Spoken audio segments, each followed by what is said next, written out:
ಅದೇ ವಕ್ಫ್ ಬೋರ್ಡ್ ಅಂತ ಒಂದು ನೀವು ಕೇಳಿರ್ಬೋದು. ಆ ವಕ್ಫ್ ಬೋರ್ಡ್ನ ಕಾನೂನುಗಳನ್ನ ಬೇರೆ ಬೇರೆ ಸೆಕ್ಷನ್ಗಳಿದೆ, ಆದ್ರೆ ಜನರಲ್ ಆಗಿ ಹೇಳ್ತೀನಿ ನಾನು, ತುಂಬಾ ಟೈಮ್ ತಗೊಳ್ಳೋದ್ರಿಂದ.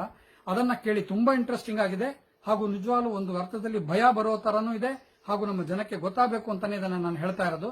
1995 ವಕ್ಫ್ ಬೋರ್ಡ್ ಆಕ್ಟ್ ನ ಪ್ರಕಾರ ಅವರು ಯಾವುದೇ ಪ್ರಾಪರ್ಟಿಯನ್ನ ವಕ್ಫ್ ಬೋರ್ಡ್ ಅದರಲ್ಲಿ ಸಿಇಒ ಆಮೇಲೆ ಮೆಂಬರ್ಗಳು ಅವರಿಗೆ ಇದು ವಕ್ಫ್ ಬೋರ್ಡ್ ನ ಪ್ರಾಪರ್ಟಿ ಅನ್ನಿಸಿದ್ರೆ ಅವರು ಒಂದು ನೋಟಿಸ್ ಅನ್ನ ಇಶ್ಯೂ ಮಾಡಿ ಆ ಪ್ರಾಪರ್ಟಿನ ತಗೋಬಹುದು. ಒಂದು. ಎರಡನೆಯದು, ಅದು ಹೆಂಗೆ ಅಂತಂದ್ರೆ ಸಂವಿಧಾನದಲ್ಲಿ ಇರ್ತಕ್ಕಂಥ ಅಧಿಕಾರಿಗಳ ಮೇಲೂ ಅವರ ಅಧಿಕಾರ ಇದೆ ಅನ್ನೋದಕ್ಕೆ ಉದಾಹರಣೆಗೆ, ಅವ್ರಿಗೆ ಯಾವುದೋ ಒಂದು ಪ್ರಾಪರ್ಟಿಯನ್ನ ಅವ್ರದ್ದು ಅಂತೇಳಿ ಯಾರೋ ವಕ್ಫ್ ಬೋರ್ಡ್ ನ ಪ್ರಾಪರ್ಟಿಯನ್ನು ಆಕ್ಯುಪೈ ಮಾಡ್ಕೊಂಡಿದ್ದಾನೆ ಅಥವಾ ಅದನ್ನ ಇಲ್ಲಿಗೆಲ್ಲ ಮಾರ್ಬಿಟ್ಟಿದ್ದಾನೆ ಅಂತ ಆದ್ರೆ ಅವರು ಡಿಸ್ಟ್ರಿಕ್ಟ್ ಮ್ಯಾಜಿಸ್ಟ್ರೇಟ್ ಅಥವಾ ನಮ್ಮದಲ್ಲಿ ಡಿಸಿ ಅಂತ ಏನ್ ಹೇಳ್ತೀವಿ, ಡಿಸ್ಟ್ರಿಕ್ಟ್ ಕಲೆಕ್ಟರ್ಗೆ ಡೈರೆಕ್ಟ್ ಅವರು ಸಿಇಒ ಆರ್ಡರ್ ಕೊಡಬಹುದು. ಅವರಿಗೆ ಪೊಲೀಸ್ ಎಸ್ಪಿಗೆ ಆರ್ಡರ್ ಕೊಟ್ಬಿಟ್ಟು ನೀವು ಇದನ್ನ ನಮಗೆ 10 ರಿಂದ 15 ದಿನದೊಳಗಡೆ ಈ ಪ್ರಾಪರ್ಟಿನ ನಮಗೆ ಕೊಡಿ ಅಂತೇಳಿ ಆರ್ಡರ್ ಕೊಡಬಹುದು. 3 ದಿನದ ಒಳಗಡೆ ಡಿಸಿ ಅವರಿಗೆ ರಿಪೋರ್ಟ್ ಮಾಡಬೇಕು, ಅಂದ್ರೆ ಅವ್ರ ಕೈ ಕೆಳಗಡೆ ಇರ್ತಾರೆ. ಹಾಗೂ ವಕ್ಫ್ ಬೋರ್ಡ್ ನ ಮೆಂಬರ್ಗಳೆಲ್ಲರೂ ಸರ್ಕಾರಿ ಸೇವೆಯಲ್ಲಿರ್ತಕ್ಕಂಥ ನೌಕರರು ಅಂತ ಕನ್ಸಿಡರ್ ಆಗೋದ್ರಿಂದ ಅವರಿಗೆ ಐಪಿಸಿ ಆಕ್ಟ್ ಗಳ ಪ್ರಕಾರ ಅವರ ಮೇಲೆ ಯಾವುದೇ ರೀತಿಯ ಹಲ್ಲೆ ನಡೆದರೂ ಸರ್ಕಾರಿ ಅಧಿಕಾರಿಗಳ ಮೇಲೆ ನಡೆದಾಗ ಏನಾಗುತ್ತೆ, ಡಾಕ್ಟರ್ಸ್ ಅನ್ನು ಬಿಟ್ಬಿಟ್ಟು ಅದೇ ರೀತಿಯ ಕಾನೂನನ್ನ ಜನಗಳ ಮೇಲೆ ಅಪ್ಲೈ ಮಾಡ್ಲಿಕ್ಕಾಗತ್ತೆ. ಹಾಗೂ ಮೂರನೇದು ತಗೊಂಡ್ರೆ, ಅಲ್ಲಿ ಒಂದು ರಾಜ್ಯ ಸರ್ಕಾರಗಳು ಒಂದು ಸರ್ವೆ ಕಮಿಷನರ್ನ ಮಾಡುತ್ತೆ. ಅವನು ಸರ್ವೆ ಮಾಡಿಬಿಟ್ಟು ಯಾವ್ಯಾವ, ಅಂದ್ರೆ ಅದು ಮುಸ್ಲಿಂನೇ ಆಗಿರಬೇಕು ಸರ್ವೇಯರ್ ಅಂತೇಳಿ ಆ ಕಮಿಷನರ್, ಆ ಪ್ರಾಪರ್ಟಿಗಳನ್ನ ಯಾವ್ಯಾವ ಪ್ರಾಪರ್ಟಿ ವಕ್ಫ್ ಬೋರ್ಡ್ಗೆ ಬರುತ್ತೆ ಅಂತೇಳಿ ಒಂದು ಲಿಸ್ಟ್ ಅನ್ನ ಮಾಡಿ ಅದನ್ನ ಪಬ್ಲಿಕ್ ನೋಟಿಸ್ಗೆ ತರದೆ ಅದನ್ನ ಬರೀ ವಕ್ಫ್ ಬೋರ್ಡ್ಗೆ ಸಬ್ಮಿಟ್ ಮಾಡಬಹುದು. ಸಬ್ಮಿಟ್ ಮಾಡಿ ಆ ವಕ್ಫ್ ಬೋರ್ಡ್ಗೆ ಸಬ್ಮಿಟ್ ಮಾಡಿದಂತ ಪ್ರಾಪರ್ಟಿಗೆ ಅಕಸ್ಮಾತ್ ನನ್ನ ಪ್ರಾಪರ್ಟಿ ಇದೆ ಅಂತ ಇಟ್ಕೊಳ್ಳಿ, ನನಗೆ ಯಾವುದೇ ರೀತಿಯ ಪಬ್ಲಿಕ್ ನೋಟಿಸ್ ಬರೋದಿಲ್ಲ, ಏನೂ ಬರಲ್ಲ, ಹಾಗೂ ನಾನು ಅದನ್ನ ಅಪ್ರೋಚ್ ಮಾಡೋ ರೀತಿನೂ ಇಲ್ಲ. ಅದನ್ನ ನಾನು 1 ವರ್ಷದ ಒಳಗಡೆ ನಾನು ಅದನ್ನ ಕ್ಲೈಮ್ ಮಾಡದೇ ಇದ್ರೆ ಅದು ವಕ್ಫ್ ಬೋರ್ಡ್ ನ ಪ್ರಾಪರ್ಟಿ ಆಗುತ್ತೆ. ನೆಕ್ಸ್ಟ್ ಬಂದವರು ನಮ್ಮನ್ನ ಖಾಲಿ ಮಾಡಿಸ್ಕೋಬಹುದು. ಈಗ ನನ್ನ ಮನೆ ಅಥವಾ ನನ್ನ ಪ್ರಾಪರ್ಟಿಗಳನ್ನ ಅಥವಾ ನಮ್ಮ ದೇವಸ್ಥಾನ ಟ್ರಸ್ಟ್ ಇರ್ಬೋದು ಅಥವಾ ಯಾವುದೇ ಮಠ ಇರ್ಬೋದು ಅಥವಾ ಸೊಸೈಟಿಲಿ ರಿಜಿಸ್ಟರ್ ಆದಂತಹ ಪ್ರಾಪರ್ಟಿ ವಕ್ಫ್ ಬೋರ್ಡಿನ ಮೆಂಬರ್ಗಳಿಗೆ ಅದರ ಮೇಲೆ ಅನುಮಾನ ಬಂದು ಅದು ವಕ್ಫ್ ಪ್ರಾಪರ್ಟಿ ಇರ್ಬೋದು ಅಂತಂದ್ರೆ ಅವರು ನೋಟಿಸ್ ಕಳಿಸಿದ್ರೆ ಅದನ್ನ ನಾವು ಯಾರಿದ್ದಾರೆ ಅವರು ಹೋಗಿ ವಕ್ಫ್ ಬೋರ್ಡ್ ಟ್ರಿಬ್ಯುನಲ್ ಇದೆ, ಒಂದು ಟ್ರಿಬ್ಯುನಲ್ ಇರ್ತಕ್ಕಂಥವ್ರೆಲ್ಲರೂ ಅದೇ ಮುಸ್ಲಿಂ ಧರ್ಮದವರೇ ಆಗಿರ್ತಾರೆ. ಅದರ ಮುಂದೆ ನಾನು ಹೇಳಬೇಕು. ಆದ್ರೆ ಟ್ರಿಬ್ಯುನಲ್ ಅದನ್ನ ಒಪ್ಕೊಂಡು ನನಗೆ ವಾಪಸ್ ಕೊಟ್ರೆ ತುಂಬಾ ದೊಡ್ಡ ಸಹಾಯ ಮಾಡ್ದಂಗೆ, ಔರಂಗಜೇಬನ ಕಾಲದಲ್ಲಿ ನಮಗೆ ಕೊಟ್ಟಂಗೆ. ಇಲ್ಲ ಅವನು ಕೊಡಲ್ಲ ಅಂತ ಹೇಳಿದ್ರೆ ನನಗೆ ಅದರ ವಿರುದ್ಧವಾಗಿ ಯಾವುದೇ ಕೋರ್ಟ್ಗೆ ಹೋಗುವಂತ ಅಧಿಕಾರ ಇಲ್ಲ. ಬೇರೆ ಬೇರೆ ಸೆಕ್ಷನ್ಗಳಿದೆ, ಅದನ್ನ ನಾನು ಎಲ್ಲವನ್ನೂ ಸೇರಿಸಿ ಹೇಳ್ತಾ ಇದ್ದೀನಿ ನೋಡಿ. ಅಂದ್ರೆ ಹೆಂಗಿದೆ ಅಂತಂದ್ರೆ ನಮಗೆ ಅವರಿಗೆ ಫುಲ್ ಸಂವಿಧಾನ ದಾಟಿದಂತ ಅಧಿಕಾರಗಳನ್ನು ಕೊಟ್ಟಿದೆ. ಸಂವಿಧಾನದ ಮೂಲಭೂತ ಅಧಿಕಾರವಾದಂತಹ ಕೋರ್ಟ್ಗೆ ಹೋಗುವಂತ ಅಧಿಕಾರ ನಮಗಿಲ್ಲ, ಯಾಕಂದ್ರೆ 1991 ಆಕ್ಟ್ ಪ್ರಕಾರ. ಹಾಗೂ ಅವರ ಮೇಲೆ ಕೇಸ್ ಹೋಗಬೇಕು ಅಂತಂದ್ರೆ ವಕ್ಫ್ ಬೋರ್ಡ್ ನ ಮೇಲೆ 2 ತಿಂಗಳ ಮುಂಚೆ ನಾನು ಅವರಿಗೆ ನೋಟಿಸ್ ಅನ್ನ ಕೊಡಬೇಕು ನಮ್ಮ ಲಾಯರ್ನ ಮೂಲಕ.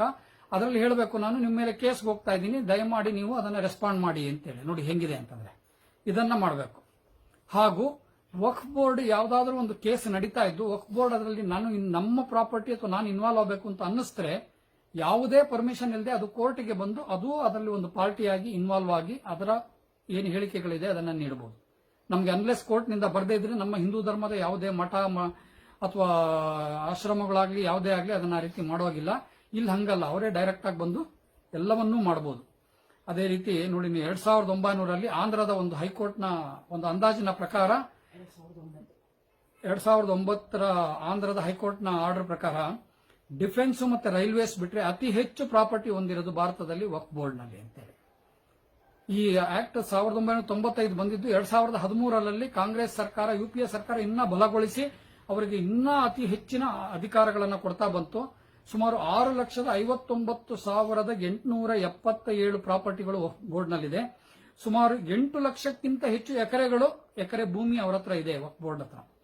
ಆದ್ರೆ ಅದೇ ನಮ್ಮ ದೇವಸ್ಥಾನಗಳಲ್ಲಿರ್ತಕ್ಕಂಥ ದೇವಸ್ಥಾನಗಳನ್ನ ಗವರ್ಮೆಂಟ್ ತಗೊಂತು, ಸರ್ಕಾರ ತಗೊಂತು. ಇದೇ ಯಾವುದು ಜಾತ್ಯತೀತ ಸರ್ಕಾರ, ಸೆಕ್ಯುಲರ್ ಸರ್ಕಾರ ತಗೊಂಡ್ಬಿಟ್ಟು ಅದರಲ್ಲಿ ತಮಿಳುನಾಡಿನಲ್ಲಿ ಒಂದು ಅಂಕಿಅಂಶದ ಪ್ರಕಾರ 50,000 ಎಕರೆ ಕಣ್ಮರೆಯಾಗಿದೆ. ಆಂಧ್ರದಲ್ಲಿ 1 ಲಕ್ಷಕ್ಕಿಂತ ಹೆಚ್ಚು ಎಕರೆ ಕಣ್ಮರೆಯಾಗಿದೆ. ಕರ್ನಾಟಕ ಮತ್ತು ಒರಿಸ್ಸಾಗಳಲ್ಲಿಯೂ ಅದೇ ರೀತಿ ನಡೀತಾ ಇದೆ. ಇವೆಲ್ಲವನ್ನ ನಮ್ಮ ಮಠ ಮಾನ್ಯಗಳು ಕೇಳೋ ಹಕ್ಕೇ ಇಲ್ಲ.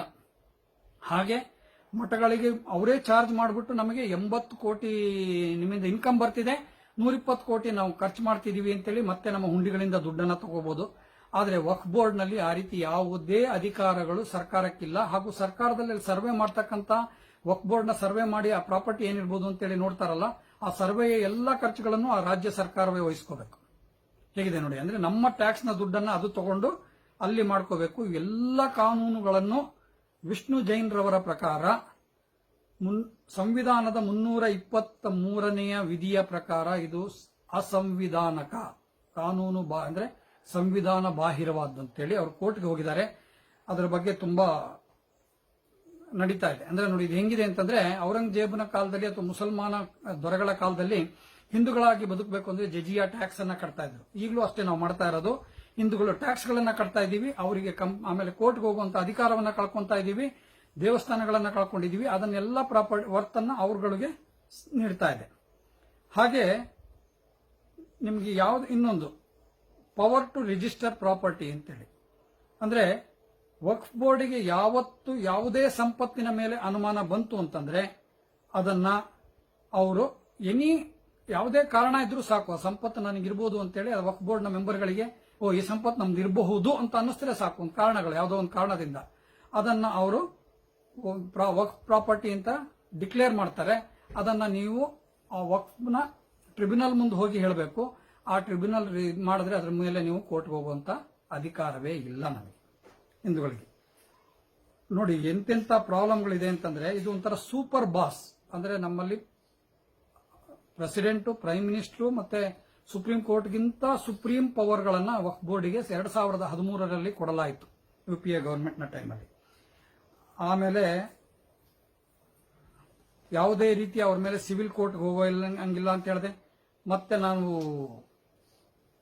ಅವರ ಮೇಲೆ ಯಾವುದೋ ಡಿಸ್ಪ್ಯೂಟ್ಗಳಿದೆ ಅಂತ ಇಟ್ಕೊಳ್ಳಿ, ವಕ್ಫ್ ಬೋರ್ಡ್ನ ಡಿಸ್ಪ್ಯೂಟ್ಗಳಿದ್ರೆ ನಾವು ಅದನ್ನ ಮತ್ತೆ ಕೋರ್ಟ್ಗೆ ಹೋಗಿ, ನಮ್ಮ ಡಿಸ್ಪ್ಯೂಟ್ಗಳಿದ್ರೆ ಕೋರ್ಟ್ಗೆ ಹೋಗಿ ನಾವು ಹಾಕಬೇಕು. ಅದ್ರ ಮೇಲೆ 25ರಿಂದ 30 ವರ್ಷಗಳ ಗಟ್ಟಲೆ ತಗೊಳತ್ತೆ. ಅದೇ ಅವ್ರದ್ದಾದ್ರೆ ಯಾವುದೇ ರೀತಿಯ ವಕ್ಫ್ ಬೋರ್ಡ್ನ ಬರೀ ನೋಟಿಸ್ ಕೊಟ್ಬಿಟ್ಟು ಅದನ್ನ DC-ಗೆ ಆರ್ಡರ್ ಮಾಡಿ ಆ ಪ್ರಾಪರ್ಟಿನ ಪಡೆಯುವಂತದ್ದಿದೆ. ಇದೆಲ್ಲವೂ ಬೇರೆ ಬೇರೆ ಕಾಲಂನಲ್ಲಿದೆ.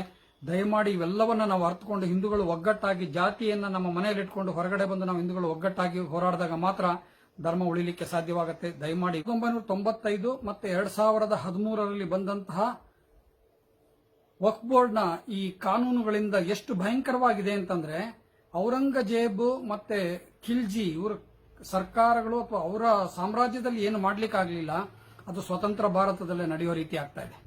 ನೋಡಿ ಯಾಕೆ ಹೇಳ್ತಾ ಇದ್ದೀನಿ ಅಂತಂದ್ರೆ ಅದರ ಒಂದು ಗ್ರಾವಿಟಿ ಎಷ್ಟು ಅಂದ್ರೆ ಹೆಂಗಿದೆ ಅಂತ ಅರ್ಥ ಮಾಡ್ಕೋಬೇಕಂತಂದ್ರೆ, ಉದಾಹರಣೆಗೆ ವಕ್ಫ್ ಬೋರ್ಡ್ಗೆ ಯಾವುದೋ ನಮ್ಗೆ ಅನ್ನಿಸ್ತು ಅಂತ ಇಟ್ಕೊಳ್ಳಿ, ನಾಳೆ ರವಿಶಂಕರ್ ಗುರೂಜಿಯವರ ಮಠ ಇರ್ಬೋದು, ಅಥವಾ ನಮ್ದು ಪಿರಮಿಡ್ ವ್ಯಾಲಿ ಇರ್ಬೋದು, ಸದ್ಗುರು ಅವರ ಮಠ ಇಶಾ ಇರ್ಬೋದು, ಅಥವಾ ನಮ್ದು ಕಂಚಿ ಮಠಗಳಿರ್ಬೋದು, ಅಥವಾ ಶೃಂಗೇರಿ ಮಠ ಇರ್ಬೋದು, JSS ಮಠ ಇರ್ಬೋದು, ಸುತ್ತೂರಿನ ಮಠ ಇರ್ಬೋದು, ಅಥವಾ ನಮ್ದು ಬಾಲಗಂಗಾಧರನಾಥ ಸ್ವಾಮೀಜಿಯವರ ಮಠ ಇರ್ಬೋದು.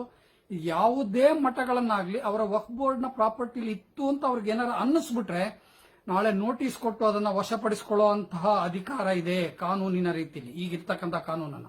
ಈ ಕಾನೂನಿನ ವಿರುದ್ಧವಾಗಿ ಹೋರಾಡ್ತಾ ಇರ್ತಕ್ಕಂಥ ಆ ವ್ಯಕ್ತಿಗಳಿಗೆ, ವಿಷ್ಣು ಜೈನ್ ಅಂತವರಿಗೆ, ತುಂಬಾ ಬೇರೆ ಬೇರೆ ಲಾಯರ್ಗಳು, ಆಗ ಸಾಯಿ ದೀಪಕ್ ಅಂತವರೆಲ್ಲ ಹೊಡೆದಾಡ್ತಾ ಇದ್ದಾರೆ. ಅವರಿಗೆಲ್ರಿಗೂ ನಾವು ಬೆಂಬಲವನ್ನ ಸೂಚಿಸಬೇಕು. ಹಿಂದೂಗಳು ಯುನೈಟ್ ಆಗಿ ನಾವು ಇದೆಲ್ಲವನ್ನ ಹೋರಾಡಬೇಕು. ಯಾಕಂತಂದ್ರೆ ನಾವು ಇವತ್ತೇನು ಮಠ ಅನ್ಕೊಂಡಿದೀವಿ ಇವೆಲ್ಲವನ್ನ ಕಳೆದುಕೊಳ್ಳುವಂತ ಸಾಧ್ಯತೆಗಳಿದೆ. ಇದು ಇಂತಹ ಭಯಂಕರವಾದ ಕಾನೂನು, ಇದನ್ನು ಅರ್ಥ ಮಾಡ್ಕೊಳ್ಬೇಕು, ಇದನ್ನು ತಿಳ್ಕೊಳ್ಳಿ ಅಂತ ಹೇಳೋಸ್ಕರಕ್ಕೆ ನಾನು ಈ ವಿಡಿಯೋ ಮಾಡಿದ್ದು. ಎಲ್ಲವನ್ನ ಮಾಡಿ ತಾವು ಶೇರ್ ಮಾಡಿ, ಲೈಕ್ ಮಾಡಿ, ಮತ್ತೆ ಕಾಮೆಂಟ್ಸ್ ಮಾಡಿ, ಮತ್ತೆ ಸಬ್ಸ್ಕ್ರೈಬ್ ಮಾಡಿ. ನಿಮ್ಮೆಲ್ಲ ಸ್ನೇಹಿತರಿಗೂ ನನ್ನ ವಂದನೆಗಳು. ಹಿಂದೂ ಬಾಂಧವರೇ, ಒಗ್ಗಟ್ಟಾಗೋಣ.